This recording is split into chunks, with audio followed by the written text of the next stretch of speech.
ত্রয়োদশ জাতীয় সংসদ নির্বাচনকে ঘিরে দেশের রাজনৈতিক উত্তাপ যখন ক্রমেই বাড়ছে, ঠিক তখনই আজ গুরুত্বপূর্ণ এক বৈঠকে বসেছে নির্বাচন কমিশন। রাজধানীর আগারগাঁওয়ে নির্বাচন ভবনের সম্মেলন কক্ষে বেলা 11:15টায় শুরু হয় নির্বাচন কমিশন ইসি এবং আইনশৃঙ্খলা রক্ষাকারী বাহিনীর শীর্ষ কর্মকর্তাদের এই উচ্চ পর্যায়ের সভা। সভায় সভাপতিত্ব করছেন প্রধান নির্বাচন কমিশনার এএমএম নাসির উদ্দিন। উপস্থিত আছেন 4 নির্বাচন কমিশনার, স্বরাষ্ট্র সচিব, ইসি সচিবালয়ের শীর্ষ কর্মকর্তা এবং পুলিশ, র্যাব, বিজিবি, কোস্টগার্ড, আনসারসহ মাঠ পর্যায়ে নিরাপত্তায় দায়িত্বে থাকা সব বাহিনীর প্রধানরা। আজকের এই বৈঠকের কেন্দ্রবিন্দু নির্বাচনের আগে, চলাকালে এবং পরে দেশের সার্বিক নিরাপত্তা কিভাবে নিশ্চিত করা যায়।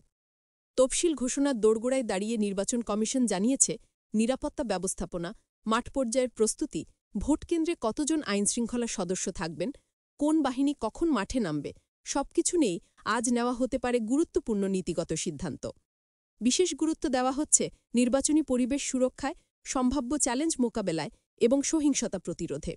জানা গেছে, প্রতিটি নিরাপত্তা সংস্থার সঙ্গে সমন্বিত কর্মপরিকল্পনা তৈরির ওপর জোর দিচ্ছে ইসি, যাতে দেশের মানুষ ভয় নয়, আস্থা নিয়ে ভোটকেন্দ্রে যেতে পারে।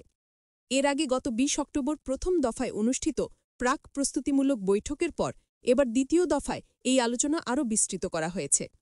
তখনই নিরাপত্তা কৌশল, মাঠ পর্যায়ের বাস্তবায়ন এবং নির্বাচন ঘিরে যে কোনো ঝুঁকি মোকাবেলার বিষয়ে নানামুখী দিক তুলে ধরা হয়। বাংলাদেশের ইতিহাসের আরেকটি গুরুত্বপূর্ণ নির্বাচনকে সামনে রেখে আজকের এই বৈঠক তাই শুধু সিদ্ধান্তের সভা নয়, এটি দেশের 18 কোটি মানুষের নিরাপদ ভোটাধিকার নিশ্চিত করার এক গভীর দায়বদ্ধতার পর্ব।